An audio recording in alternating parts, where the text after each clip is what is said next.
Well, sir, it's a few minutes past 12 o'clock noon as we enter the small house halfway up in the next block now. And here in the kitchen we find Vic, Sade, and young Russell. Since our friends aren't seated at the table, it is our immediate surmise that the meat's not done, which is precisely the case. Listen. People ask for beef, Uncle, so people have to take the consequences. Both you fellows know good and well that beef puzzles requires 9 million years to cook tender. Don't sit down, Vic. You'd rather I stood up? Yes, or going out of the room. It's ridiculous, you standing there looking hungry and wistful and pathetic and staring at the dinner table. And what you going to do, Russell? Oh, make a telephone call. No. I guess you didn't hear my question. I mean my statement. I guess you didn't hear my statement. No.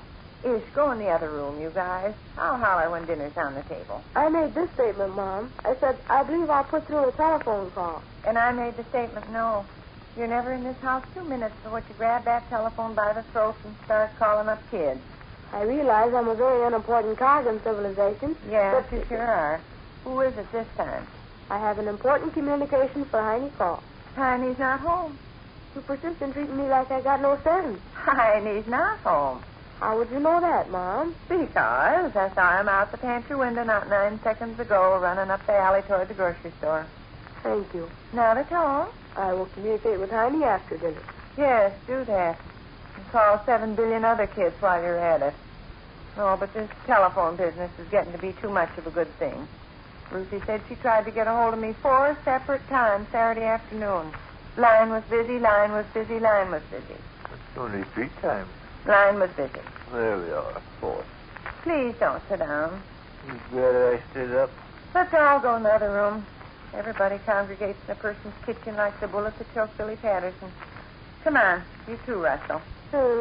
Mailman bring anything? Done some Kleebergers. Nature has given Kleebergers a beautiful gift of laughter. When you going to pay that $2? Next week at 6 o'clock. It's a shame to let it drag on and on. I know it is.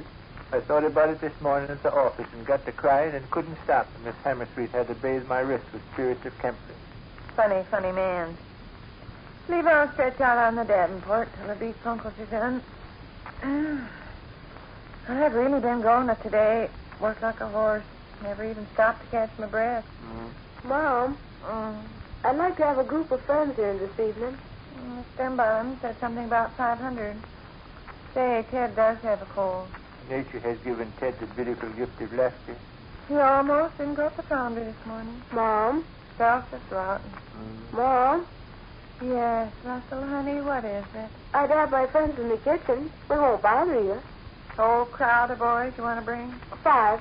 Smart Clark, Rooster Davis, Milton Wilt, Tiny Carl, and Cracky Arrow. Study algebra together? No, hold a meeting. A very serious meeting. Is it okay? Well, if you and your chum stay in the kitchen and keep it halfway quiet. We'll be quiet enough. Like I said before, this is a very serious meeting. We'll probably talk in whispers. Not planning to dynamite the People's Bank building, are you, bottle stopper? We're planning to save Bluetooth Johnson from tragedy. Hey. Bluetooth Johnson is in a tub of mighty hot water. He didn't look like he'd been in any tub of hot water when he was here Saturday afternoon. Such dingy neck and ears I never seen in my life before. Bluetooth Johnson is treading on very, very thin ice. I used to tread on very, very thin ice for a living. It was up by the Harold L. Seebacher River. They paid me 40 cents an hour. We don't need to discuss this stuff. I just thought you might be interested in all. I hope I don't drop off to sleep here. Boy, what a morning of it I've had. Go ahead. As soon as you hear the beef uncles burning, we'll wake you up. Ruthie went to sleep in the Hamiltons the other day, I tell you. She did. She's given the Hamiltons a beautiful gift of laughter. She was exchanging some stockings. Of course, when you return merchandise that way, Hamilton's always got a lot of red tape and trash to go through. Well, Mr. What's-my-funny with the pinch-nose eyeglasses that supervises ladies' underclothes told her to sit down a minute. She sat down as she dropped off to sleep. Mr. Hoopermadoodle finally jiggled her elbow and woke her up. She felt so simple, she felt like pulling her shoes up by the roof. Ted had to laugh. Nature has given Ted the beautiful Yes, gift. yes. Who is that Mr. Huggledy-Buggle with the pinch-nose eyeglasses that supervises ladies' underclothes? Harry Bubeck. It is a name that sounds like that. Kind of a simple-headed fellow. Why do you look so melancholy, Dr. Sleech? I'm still thinking about poor Bluetooth Johnson being in this tub of hot water. He's given himself so much hope he's liable to get strangled. By Jove, Lillian, that sounds bad. It is bad. That's why us guys are having this meeting tonight. Us 6 fellas are Bluetooth's best friends. We're going to do what we can to save him. What exactly is the difficulty? Mildred Tisdale. Nature has given Mildred Tisdale the beautiful gift of laughter. Now who's being funny, funny man? Now who's being funny, funny man? Me? I'm funny, funny man. Gov, a few months ago, Bluetooth Johnson was foolish enough to write a note to Mildred. Was he? A sophomore writing a note to a girl is a terrible thing. Is he? The American public won't stand for it. Luckily, Bluetooth escaped the American public's fury. The matter was hushed up and smoothed over. However, Yeah? instead of letting sleeping dogs lie, Bluetooth I went used to ahead. get sleeping dogs' life for a living. They paid me 40 cents an hour and time and a half for overtime. You and want to not hear overtime. this? I sure do, boy. Instead of letting sleeping dogs lie, Bluetooth went ahead and gave Mildred a birthday present. The scoundrel. Sheer recklessness. Just plain waving a red flag at a bull. A sophomore going to work and writing a note to a girl and then giving her a present on her birthday. Has he been foolhardy enough to do something else? He's done 2 other things. What are they? He wrote a poem about Mildred, and he walked home with Mildred. My eyes blink and my tongue lolls out at this intelligence. How long have we been in here? Oh, 6, 7, 8 minutes, maybe. And I'll give the beef uncles 2 more shakes of the lamb's tail. He wrote a poem about Mildred, and he walked home with Mildred. It's hard to believe. I'll say it is.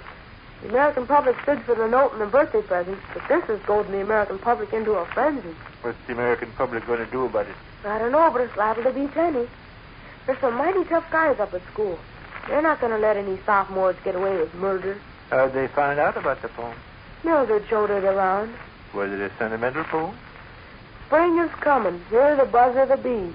I'll meet you at the southwest corner of Ferry Avenue and Washington Street near the main entrance to the building at 3:30. Bluetooth has captured a whisper of fragile beauty there. Sure he has. He's out of season. Why? Spring is coming. Oh, well, heck. Mildred showed the poem around, huh? Yeah. Oh, it's a terrible affair. And then to cap the climax, Bluetooth walked home with Mildred. You do that yourself. I do. Sure, I've heard you say. I do not. I've heard you say 8 quillion times. Oh, me and Mildred have walked home together, yes, but not just the 2 of us. There's been other individuals present. Oh. No sophomore ever walks home alone from school with a girl. That's an unwritten law. Why, before I'd walk home with a girl and nobody else present, I'd jump out the People's Bank building blind. Mr. Bluetooth Johnson is in a tub of mighty hot water. Tonight, us 6 friends of his are going to try to formulate plans to save him. Maybe you could sneak him out of the country a few days until the thing blows over. Well, this won't ever blow over. The American public can never forget this. Well, add up the facts. Here's a sophomore. The sophomore wrote a note to a girl. He gave the girl a birthday present. He sent the girl a poem. He walked home with the girl. I grow white-lipped and trembling just thinking about it. What us guys will probably do is form a bodyguard with Bluetooth. We'll never leave him out of our sight. Here's a suggestion. Give Bluetooth a loaded pistol and tell him to step into the next room. No fooling, Gov. This is serious. That's what I say. Well, fellers. Beef bunkers done? Yep. You know instinctively when the beef bunkers are done, huh? I can just about tell. You dropped Kleberger's note on the floor. Yes, indeed. Yes, indeed. I want to hear it word inside my shirt next to my heart. Pay him their $2. I will. Oh, I will. I will. I bet. Klebergers, sweet Klebergers, how I love them. Well, who wants beef, Uncle? Me. Me too. Come on.